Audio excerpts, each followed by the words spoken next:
Have you ever met someone where just looking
a wave rising and stirring your entire inner world, all because of one person's presence. You can't explain why, from the first meeting, they feel so familiar. Why a single glance makes you feel as though you've seen a private part of yourself. This pull doesn't come from their perfection, but because they touch something you cannot ignore. This is what people call a twin flame. A twin flame is not your other half who makes you whole. They are a mirror reflecting you, both the beauty and the hidden shadows. They don't arrive to make you peaceful, but to stir you, to make you look deeply into yourself and ask questions you thought were already answered. Carl Jung never directly used the term twin flame, but his theories on the unconscious, the shadow, archetypes, and the individuation process all point to this. Some connections are not here to love in the usual way. They are here to transform. They shake every layer of defense in you. Without trying, just by being there, they make you see yourself more clearly. At times, you want to get closer. At times, you want to run away. But deep down, you know you can't pretend you've never met them. Not because they are too special, but because they have made you see an essential part of yourself. This connection can form in just a moment, a glance, a sentence. But from that moment on, everything changes. You feel both anticipation and fear, the urge to move closer and the instinct to step back. And you realize this feeling is not simply liking someone. It is meeting yourself through another. Carl Jung once said, "Until you make the unconscious conscious, it will direct your life, and you will call it fate." Sometimes what we call destiny is the call of parts within us that have been forgotten or never fully lived, now being awakened. A twin flame does not come to complete you. They come to remind you that you have always been complete, only you haven't allowed yourself to live that way. They may hurt you, but not to wound you, rather, to make you peel away the layers you've worn for too long just to feel safe. They don't bring you answers. They bring you the reason to start searching. And this journey, no matter how long it lasts or how it ends, will change you. Not to turn you into someone else, but to bring you back to yourself. Clearer, more truthful, and freer. Because in the end, a twin flame is not just a love story. It is a soul encounter where you learn to love another and, more importantly, learn to love yourself. And if you are in such a connection, perhaps you are ready to walk that journey where love is not just an emotion, but the growth of the soul.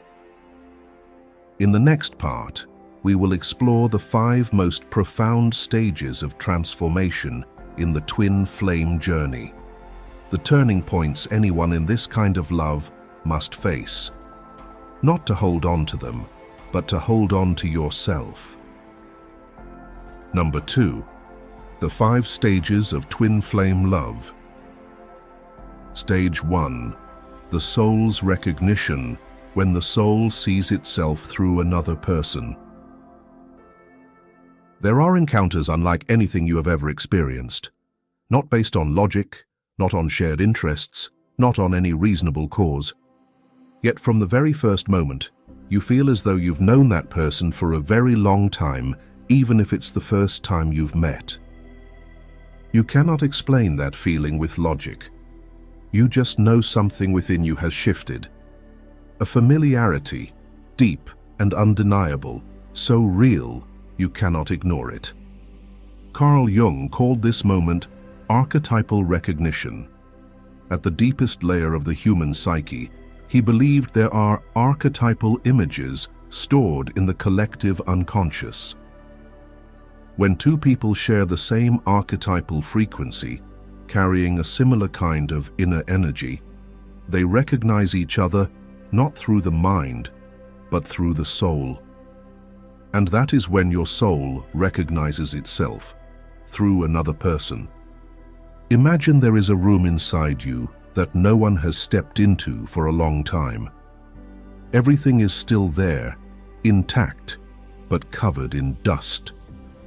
There are picture frames yet to be hung, windows blocked from the light, and sunlight itself forgotten.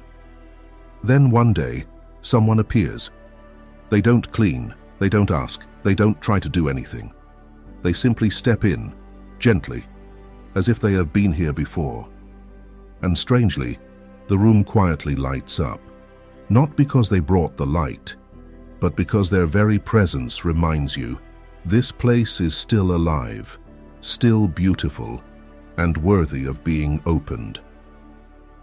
That moment is not about meeting the right person. It's about your soul, for the first time in a long while, being seen through another human being. A young woman once shared that the shortest relationship of her life was also the most unforgettable, not because it lasted, but because it awakened her deeply.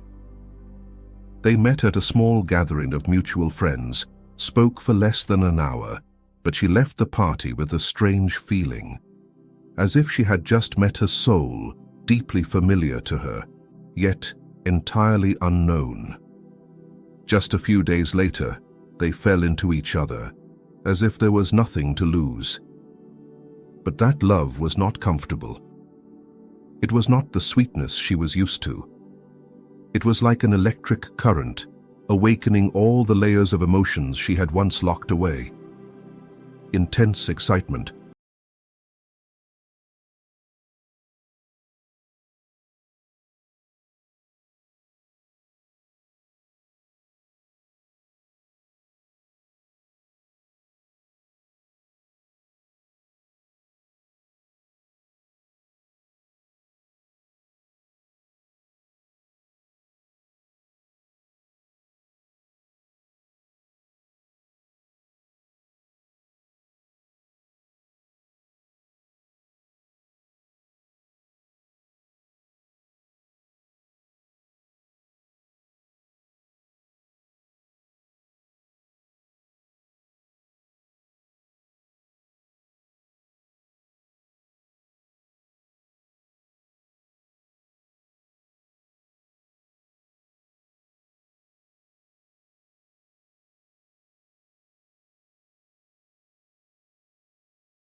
and you know the new journey has begun. Jung once wrote, "The meeting of two personalities is like the contact of two chemical substances. If there is any reaction, both are transformed." The soul's recognition is the first door. It is not loud, does not require a reason, and has no clear proof to convince you that this is the important person. But once it opens, you cannot go back to being who you were. Because you haven't just met a person, you have met yourself, not the persona you built to fit into the world, not the image you maintained to be loved, but your raw, honest, unnamed self. That resonance, what you feel, is not truly about them. It comes from the moment you first touch something deeper within yourself, something no past relationship has awakened. Their presence wakes you up. But the next journey of transformation, confrontation, and return will be entirely yours. That connection may not become the love story you hoped for, and the most beautiful part is, even if they leave, you still keep the most important thing, the part of you that was once lost, now returned. Sometimes that's someone you've met only a few times, but remember vividly. Sometimes it's a short-lived relationship that makes you rethink your entire life. Sometimes it's just a casual conversation, but from that moment on, you no longer see yourself the same way. If you've ever met someone who made you feel like that, you don't have to share details. Just leave a single dot in the comments, so someone reading knows they're not alone in that experience. Because there are things that don't need analysis or explanation. You only need to know they're real, and that they happened. Stage 2. The mirror of illusion. When you fall in love with your own projection. After the soul has been awakened, a new stage begins. One that seems to be the most beautiful moment of love. Everything feels magical. The other person seems to understand you without words.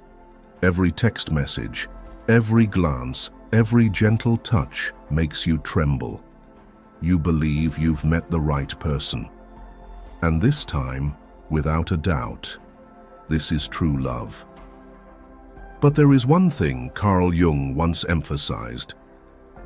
Projection is one of the commonest psychic phenomena. The unconscious, with all the parts of you that have not been fully lived or integrated, will begin to find a way to express itself when you meet your twin flame. But it does not do this directly. Instead, it borrows the other person's face to reflect back what you are longing for, lacking, or have not dared to acknowledge within yourself. You are not loving them as a real human being. You are loving the image of them in your mind, an idealized version you have unconsciously constructed. This person carries all the qualities you have always dreamed of: understanding, strength, peace, stability, unconditional love for you. But the truth is, you are in love with the unexpressed light in yourself. You admire their freedom, perhaps because deep down you are still living too cautiously. You are drawn to their calmness, maybe because you have been too weary from a turbulent inner life. You feel they are a healer, perhaps because you have never truly been healed. And then, unconsciously, you begin to project. You don't realize it. You still believe you understand them, that you love them, but in fact, you are stepping into an emotional space woven from your dreams, your gaps, and the unaccepted parts within yourself. The story of J. Gatsby in The Great Gatsby is a classic literary example of projection. Gatsby did not love Daisy, the real flesh and blood woman with her limits and selfishness. He loved the image of Daisy in his mind, the symbol of his dream, beauty, and an idealized past. He built his entire life around that dream, hosting lavish parties, amassing wealth, all to impress the woman whom, in truth, he never truly knew. When he finally touched the real Daisy, fragile, vague, unable to love him back as he dreamed, everything collapsed. And his death, through Jung's lens, was not just a love tragedy, but the collapse of an unacknowledged illusion. I once heard the story of a woman who fell in love with a man online for nearly a year. They met only a few times but spoke every day. In her eyes, he was deep, calm, different from any of her past relationships. She felt safe, listened to, understood. She believed he was the special person the universe sent. But when they began living closer to each other, she saw that he was not as stable as she had thought, often avoided problems, and did not truly want deep commitment. She was disappointed, but the deepest pain was not about him. It was about losing the image she had lived with for so long in her mind. She realized she had not loved him. She had loved the version of him in her mind, an ideal man built from everything she had always wanted, someone who listens, someone stable, someone mature. When he no longer played that role, the love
stage, one of two things will happen.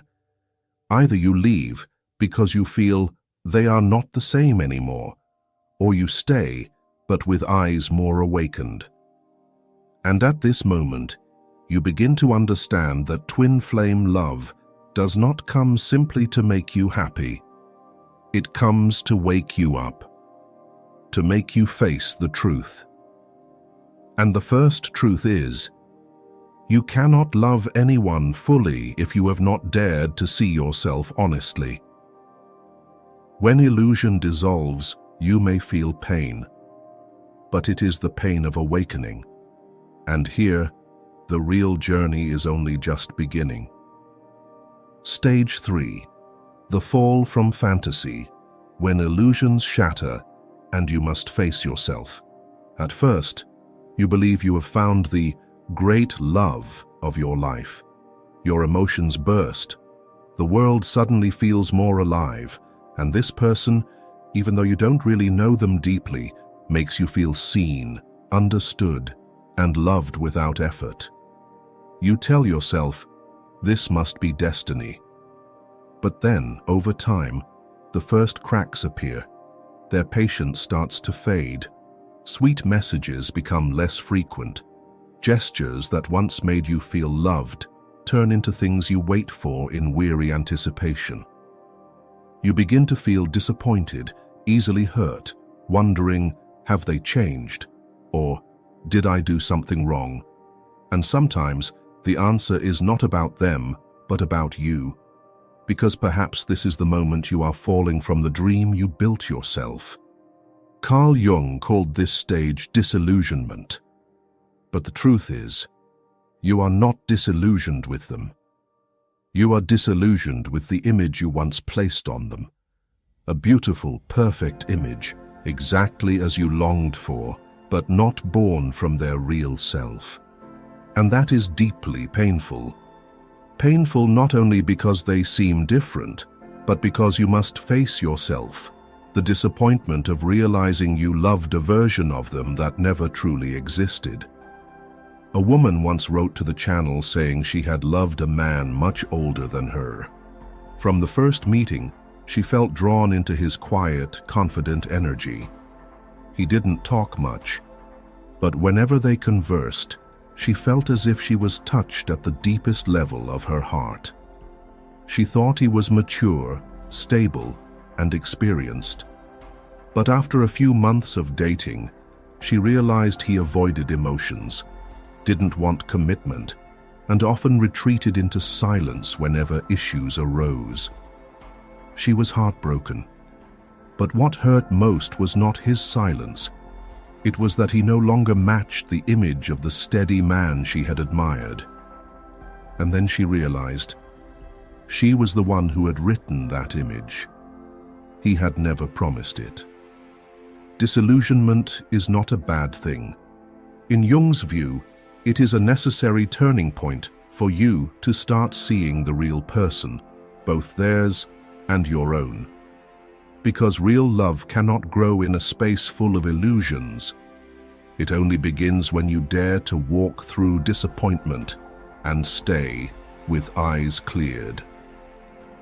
In twin flame love, the disillusionment stage can be more intense than in ordinary relationships, because you once felt you had found everything.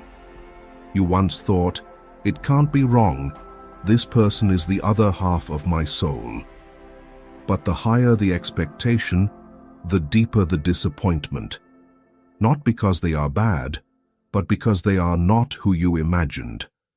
At that point, many will choose to leave because the pain and hurt seem too big to continue.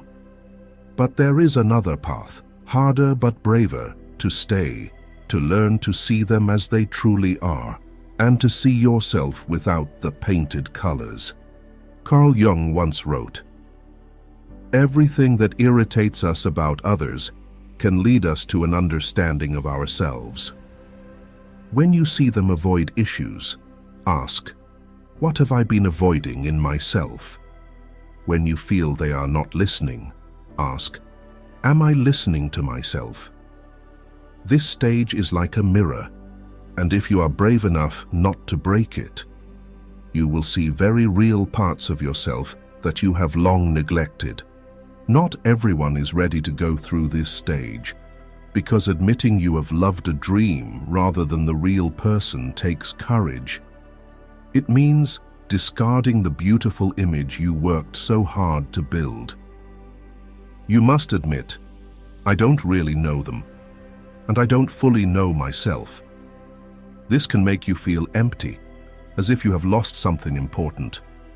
But sometimes, what you have lost is not love, but illusion. And sometimes, after it all, you may feel grateful for disillusionment. Only then can you truly see them without fog, without expecting them to be someone, or forcing them to play your savior. You see them as a human, with both light and shadow, with limits and wounds. And if at that moment you still feel love, that love has taken a step closer to truth. Stage 4. The sacred distance, when you learn to love without holding on. Twin flame. Love, after stages of intense passion and deep disillusionment, reaches an important transformation, separation. But unlike an ordinary breakup, where people leave because the feelings are gone, separation in the twin flame journey is a sacred ritual, a silent space, not for running away, but for growing up. Carl Jung called this the moment each person enters individuation, the process of returning to the true self, where you no longer see yourself through the eyes of another, no longer react from images distorted by expectations, wounds, or the fear of abandonment. He said, individuation means becoming a single, homogeneous being. In other words, you must become a single, whole individual, no longer dissolved into another, even in love. And to do that, sometimes you need to step out of that mirror, stop seeing yourself only through someone else's eyes, and learn to see yourself in silence. Imagine walking into a room where every sound has stopped. No one to tell your sadness to, no daily messages, no gaze that makes your heart race. Just you, with yourself. You're scared. You feel empty. But then, if you don't run away, something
between Emma Watson and her long-term partner, Leo Robinson.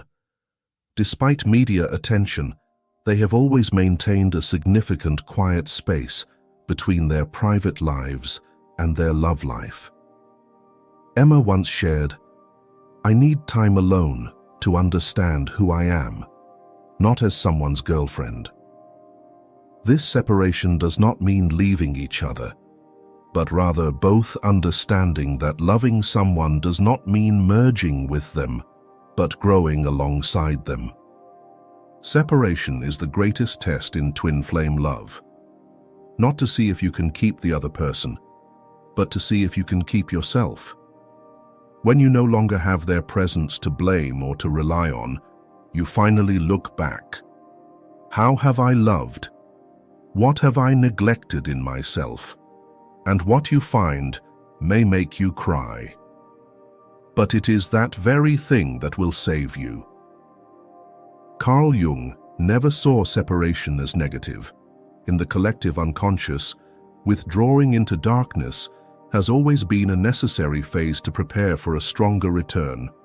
You must enter the desert of the soul, where no one is beside you to hold your hand, to learn to walk on your own feet. Neuroscience also explains this.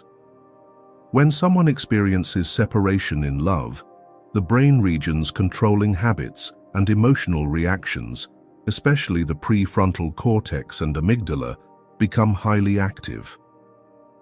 But if the person is patient enough not to react by clinging and instead spends time observing themselves, the brain reactivates the regions for self-awareness and emotional recovery. Scientists call this emotional self-regulation. This not only helps you stay calmer, but also helps you re-establish boundaries and personal needs more deeply than ever before. In that place, you learn to listen to the loneliness you once filled with someone else's presence. You learn to have dinner alone without feeling lacking. You learn to get through a sad day without messaging someone for reassurance. And then you realize, love is not possession. It's giving the other person enough space so they can also be themselves. If you are in the separation stage, you are not alone. Many are walking this path not to lose each other, but to find themselves again. And if you are patient enough to walk through this silence, you will arrive at a place no one can predict, where love is no longer craving, but a free presence. Stage 5. The return to wholeness. When you come back to yourself and choose love freely. After everything, the first spark, beautiful illusions, disillusionment, hurt and distance, you begin to see everything with different eyes. No longer the enamored gaze of someone seeking another to fill their emptiness, but the awakened gaze of someone who once lost their way and has now begun to find themselves again. This stage is no longer about seeking love as salvation, but about realizing true love is not something to hold on to, but something chosen each day, zrenia, from a place of fullness within. The other person may still be present somewhere, or may have left your life, but the biggest change is in you now. No longer dependent on validation, no longer trading yourself to keep someone, no longer loving from fear or lack. You are now a version of yourself who can stand alone, yet still remain open to receive. There's a beautiful image close to this journey, a lotus rising from the mud, reaching up to the water's surface and blooming in silence. The lotus's beauty does not come from where it grows, but from its choice to rise above the mud without being stained. Love within you now is the same. It is no longer the clumsy love of the early, unformed days. It is no longer love to compensate for what's missing. It is love that has gone through darkness, endured trials, accepted both light and pain, and because of that, has matured. You begin to understand, love is no longer we belong to each other, but we choose to walk together, even if we do not need each other to survive. A woman once shared that after years of being tangled in intense relationships, she entered a long, quiet period without attachment to anyone, not because she had lost faith in love, but because, for the first time, her greatest desire was to learn to love herself first. Her habits were rewritten from small things. Time alone was no longer filled with emptiness, but with gratitude. Then one day, love appeared, as gentle as a cool breeze after a scorching summer. This person did not make her heart chaotic, nor did they make her lose her direction. But beside them, she felt the freedom to be herself, without acting, without forcing herself to fit. For the first time, love came without fear. That is also when you know you have returned, and you also realize, not everyone who passes through your life is meant to stay. Some appear only to touch a hidden part of you, the part you once forgot existed. They don't come to be your other half, but to remind you that you have always been whole. Carl Jung once said, "The privilege of a lifetime is to become who you truly are."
meet yours, maybe a completely new person, maybe a familiar face that once broke your heart.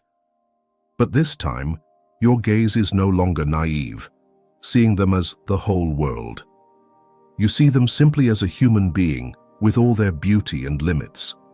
A faint smile appears, not because they came back, not because they left, but because you know, no matter what, you will be fine. Because now, you truly have yourself. That is the final gift of twin flame love. Not someone to be with forever, but a journey that helps you remove the mask, let go of expectations, break free from the dream, so you can love with a real heart.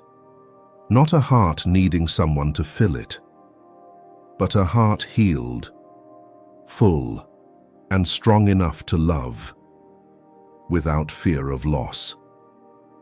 Thank you for being here until the very last moments, gentle but full of meaning. Not everyone is brave enough to enter a journey where love is no longer just sweet feelings, but a sharp mirror, forcing you to face, to shed, to grow. You may have once thought, true love is when two people belong to each other. But after it all, you will realize some people are sent not to stay, but to touch a deep part you once forgot. Not to complete you, but to awaken you. Not to build a we, but to bring you back to rebuilding yourself, from within. If something in this journey has made you pause, to breathe deeper, to reflect on a relationship, or simply to realize how far you have come, then perhaps you have truly begun your return journey.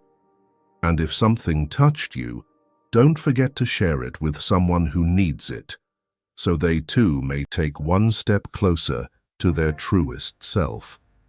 Because sometimes just one moment of being touched is enough to change everything.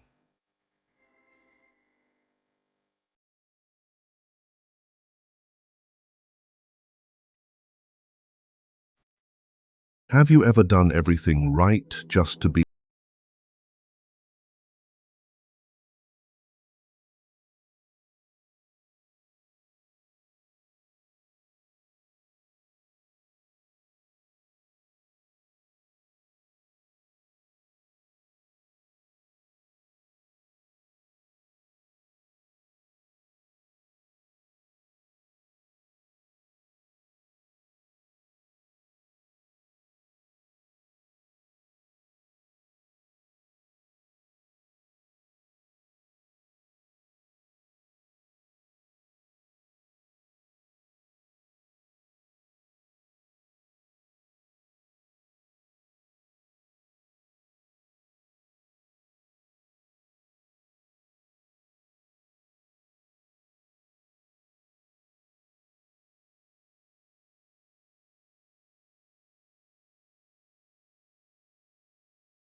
self-abandonment?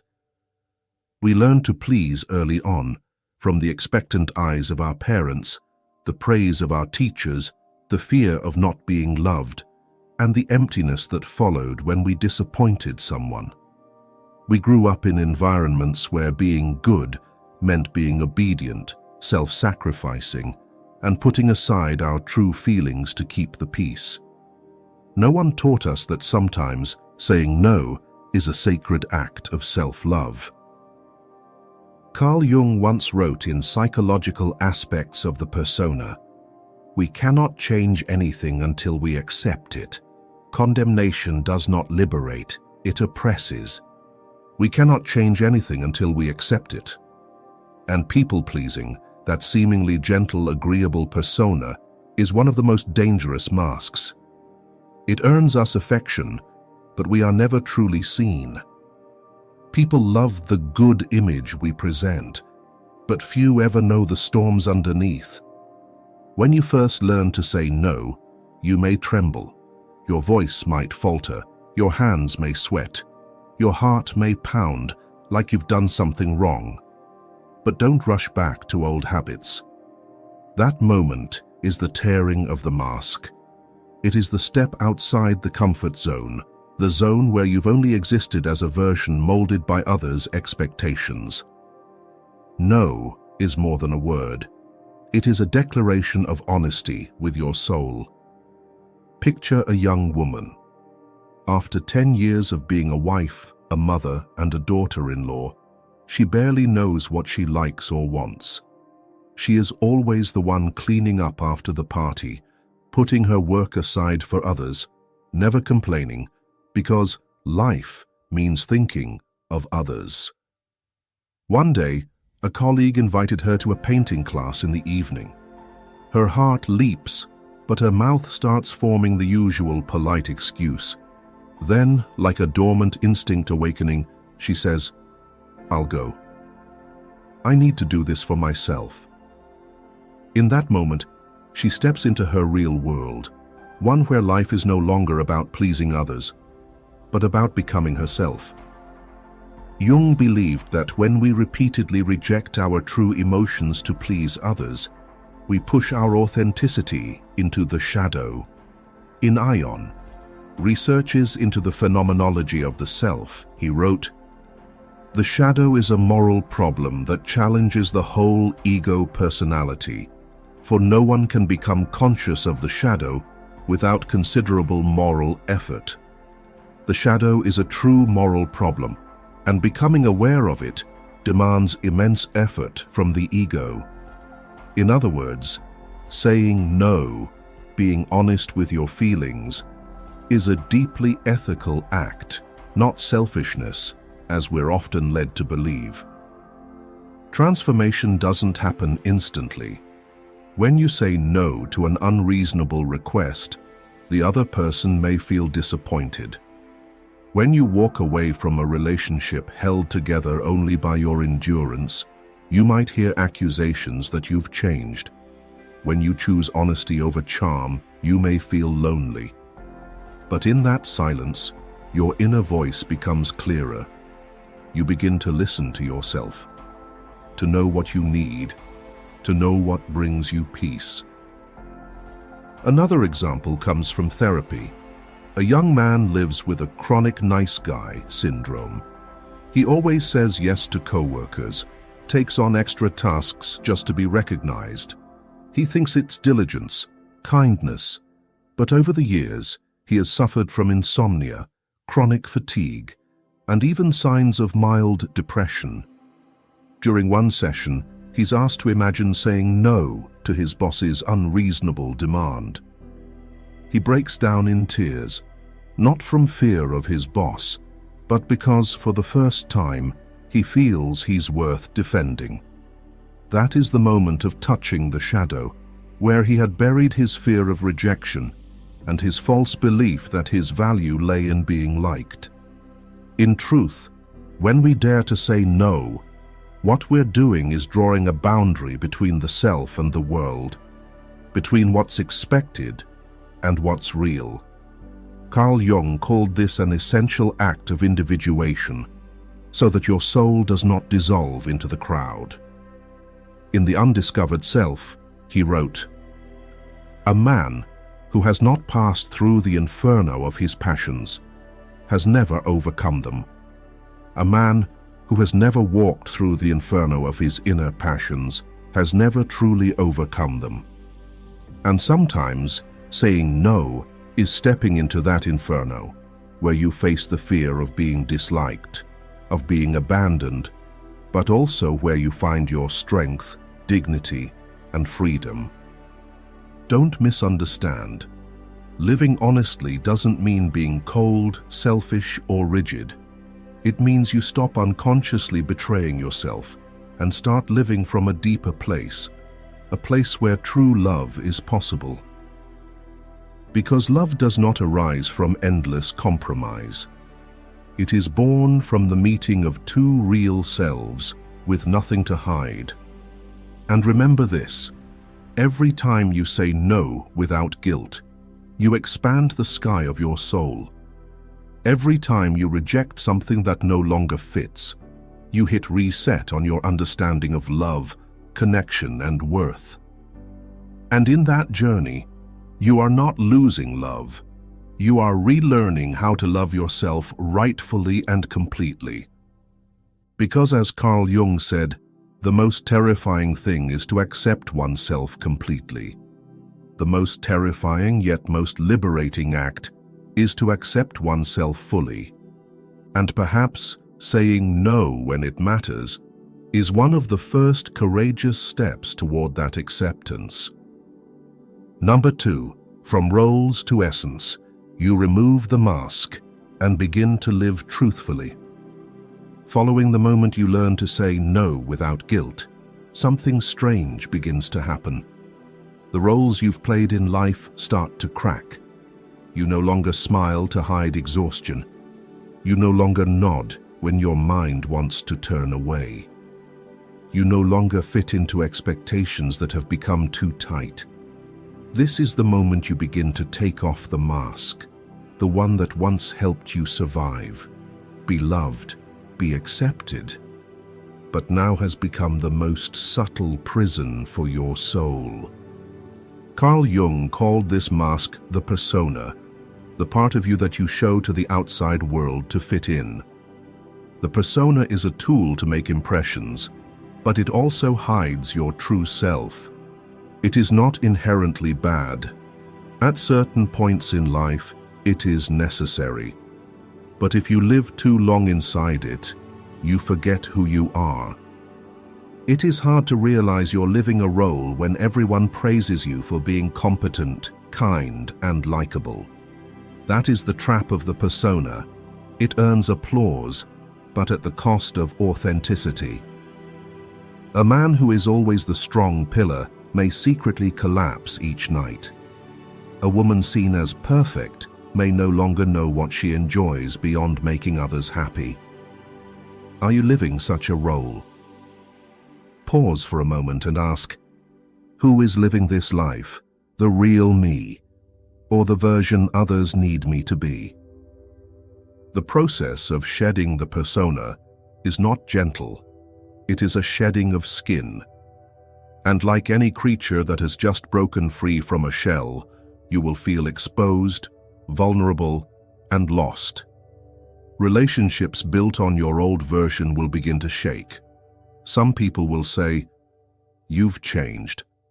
And it's true, not because you've become worse, but because you've become real. And in that realness, you stop proving your worth through perfection. You begin to embrace the parts of yourself that are unlovable, the parts you once buried deep in the shadow, the parts you never dared post on social media. A participant in a Jungian-based therapy program once shared that she had lived for years as a woman who had to be strong.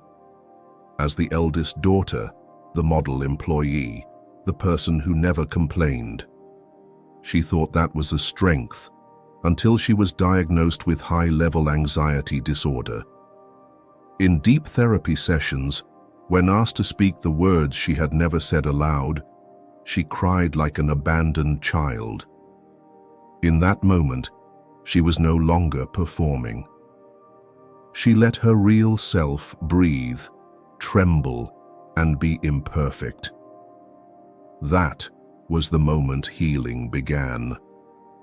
Jung believed that to enter the process of individuation, the return to the original self, we must withdraw identification with the persona. In The Relations Between the Ego and the Unconscious, he wrote, "The dissolution of the persona is therefore a necessary part of the individuation process. The dissolution of the mask is an essential part of becoming yourself. But it also makes you feel alone, not because there is no one around, but because for the first time, you are alone with your raw self." So here is something I want to ask you right now as you read this.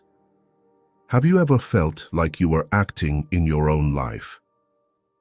If so, that is not failure. That is an invitation to step off the stage and return backstage, where there are no spotlights, only the quiet, aching light of your inner world. Someone once asked, "If I live my truth, will anyone still love me?" The answer is, some will stay, not because you do everything right, but because you are truly yourself. Others will leave because they only loved your role. That loss hurts, but it frees you. Because, as Jung said, the greatest tragedy of the family is the unlived lives of the parents. The greatest tragedy is the life never lived, repressed beneath inherited roles, generational expectations, and social standards. When you live truthfully, you don't just heal yourself.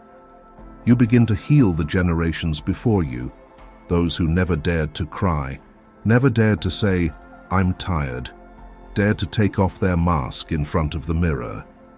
Today's world encourages us to define ourselves by our roles: what you are, what you do, how much you earn, what you look like. But that is just the outer shell. You are not your job title. You are not the compliments. You are not your Instagram image. You are what remains when all those labels fall away. And here's the miracle. When you begin to live truthfully, you discover that peace doesn't come from being loved by many. It comes from no longer having to perform for yourself. No more forced smiles. No more parties you don't want to attend. No more unconscious yeses. You choose silence when needed, honesty even when it's hard, and a relationship with less noise but more respect. You begin to live by the rhythm of your soul, not the rhythm of the crowd. The greatest privilege of a lifetime is to become yourself. And you know what? That journey is not glamorous. It doesn't look like a celebration. It looks like a cleansing, you standing alone, letting the water wash away masks that have clung too long, letting go of everything that is no longer you. And then you breathe. Lightly. Truly. If you are in that stage, the lonely place after leaving your role, the confusing space where you don't yet know who you are without the mask, be patient. This is what Jung called the transformation phase, where the old dissolves, but the new has yet to take shape. It is frightening, but it is sacred. Because from here, the self begins to speak, and you will see, little by little, you no longer need anyone to tell you who you are. Because you already know. You are becoming it, through every honest moment, every quiet refusal to keep playing a role you no longer believe in. Number 3. From anxiety to peace, you begin to feel inner stillness. And then, as the mask begins to fall away, as the old roles no longer hold you, you enter a space of silence. No more applause from the outside. No more praise for your endurance. No more empty encouragement for your sacrifices. No more pressure to be someone just to be loved. In that space, between the old and the new versions of yourself, a quiet fear rises. If I am no longer who they knew me to be, am I still anyone at all? At first, that feeling is emptiness, not the kind of sadness that passes, but a soul-level desert, a place where the old templates no longer fit, and the new has yet to take shape. It is in that desert that a silent transformation begins. Jung once wrote in Memories, Dreams, Reflections, "Who looks outside, dreams."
Silence nearly drove her mad.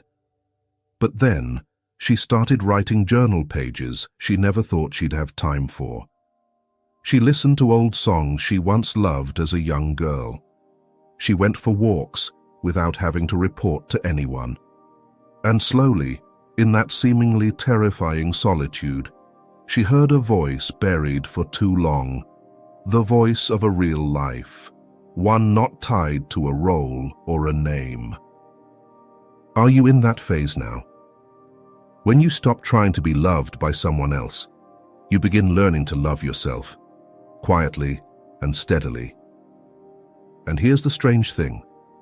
This stillness is not like the loneliness of your past. It is not hollow. It has weight, rhythm, the breath of a soul. It is a kind of peace you cannot buy with achievements, cannot find in applause, cannot borrow from someone's gaze. It only comes when you're brave enough to stay with yourself, without judgment, without fleeing. Jung never said you must detach from the world entirely to find peace. He believed the key is not to lose your center while living in the world. Clarity comes only when you dare to look into your own heart. And if you are beginning to hear that heart, even just a whisper, you are stepping into the most sacred space of the individuation journey. Ask yourself, when I no longer try to please anyone, how do I want to live? You may not have the answer yet, but simply stopping and asking that question is already a revolution. Real peace begins when you stop living by someone else's rhythm and begin creating your own. The anxiety won't vanish overnight. It will test you through doubt, through old voices rising when you choose rest over work, through guilt when you set boundaries. But then, the second time you choose stillness, the third, the fifth. One day, you'll realize you no longer feel empty. You feel full of life, of awareness, of truth. And you'll know, this is home. Not the place where others clap for you, but the place where your soul is free to breathe, where you are no longer required to be anyone but yourself. At that point, silence is no longer something you run from. You make peace with it. You let it guide you. And in that very stillness, you hear the most precious sound, the inner voice, the voice. Number 4.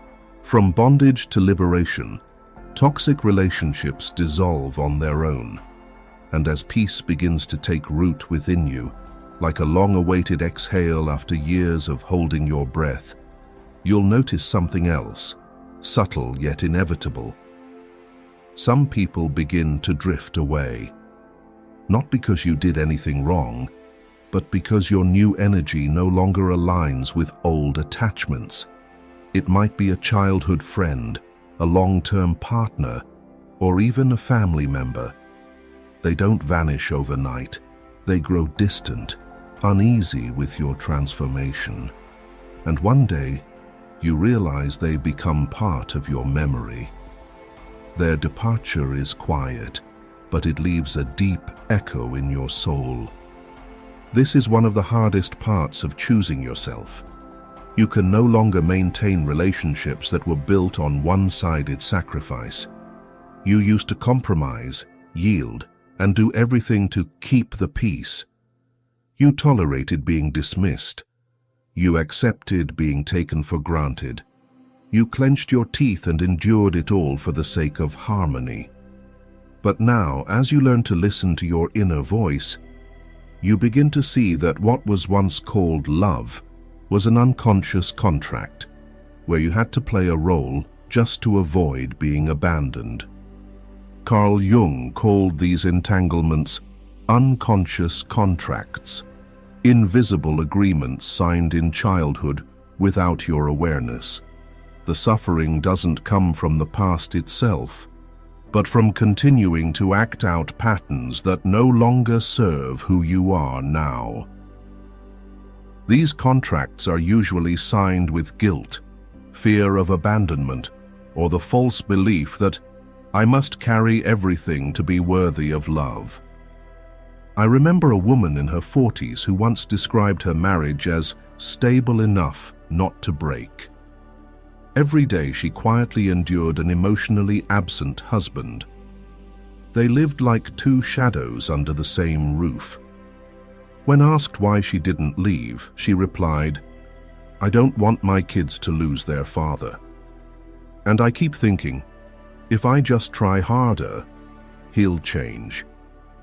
But during a therapy session, where she was invited to write a letter to her 15-year-old self, she broke down in tears. In shaky handwriting, the teenage girl had only one wish: I want someone to notice I'm sad and ask me why. For the first time in her life, this woman understood that she had been playing the role of caretaker since she was a child, and now it was time to set that role down. When you choose yourself, you begin to ask, do I want to stay in this relationship, or am I just afraid of being alone? That question alone can cut the tangled cords of toxic attachment. At first, it may feel empty, but soon you'll realize you've lost nothing. You're just clearing space for something that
simply complete their cycle.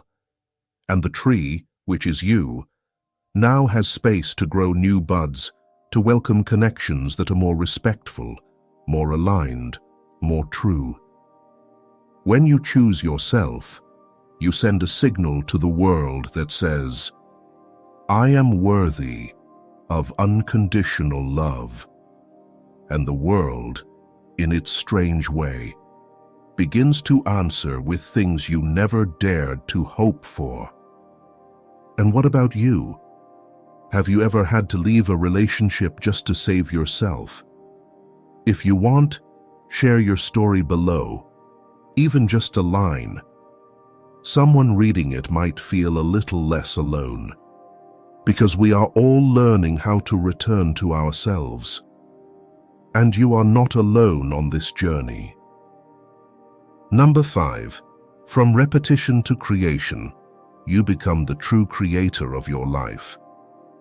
Have you ever woken up on a quiet morning, no rush, no alarm, no noise except the sound of your breath, and realized the steering wheel of your life is finally back in your hands? No more voices disguised as responsibility. No one out there telling you what you should do today, how you should live, who you should become. You sit there with a blank page before you, not a sheet of paper, but the page of your life, waiting for you to write each line in your inner voice.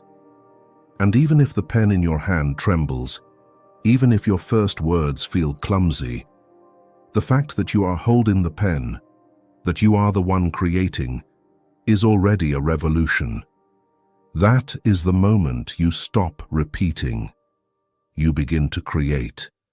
Instead of living on repeat like a pre-programmed sequence, waking up, going to work, nodding on cue, completing tasks, smiling at the right time, returning home exhausted, then starting a new day like a faded copy of yourself, you pause and ask one crucial question. Am I truly living, or just existing so no one is disappointed? You once called this repetition stability, maturity, being responsible. But beneath those well-meaning words, a soul has been slowly silenced. Carl Jung once warned about this in The Undiscovered Self. A man who has not passed through the inferno of his passions has never overcome them. Sometimes the inferno Jung refers to isn't some terrifying place out there. It's the constant refusal to heed your true inner calling. It's when you know you need to change, but keep choosing the familiar out of fear. But if you've ever dared to walk through that veil, even once, you understand. Because the moment you dare to ask, what do I truly want? Something new begins to stir. It doesn't come from the world outside. It comes from you, the one who has long forgotten how to listen within. Questions that once seemed simple. What do I want to do? How do I want to love? Where do I want to live? What brings me joy? Now become the foundation for a new life. A life no longer built on social expectations, but born of honest connection with yourself. I once met a woman, accomplished, respected, a global marketing director. She had lavish vacations every year, a wardrobe full of designer clothes, and a bank account that never ran low. Yet every morning, she woke feeling like she was dying a little more. There was no obvious reason, just a persistent sense of meaninglessness woven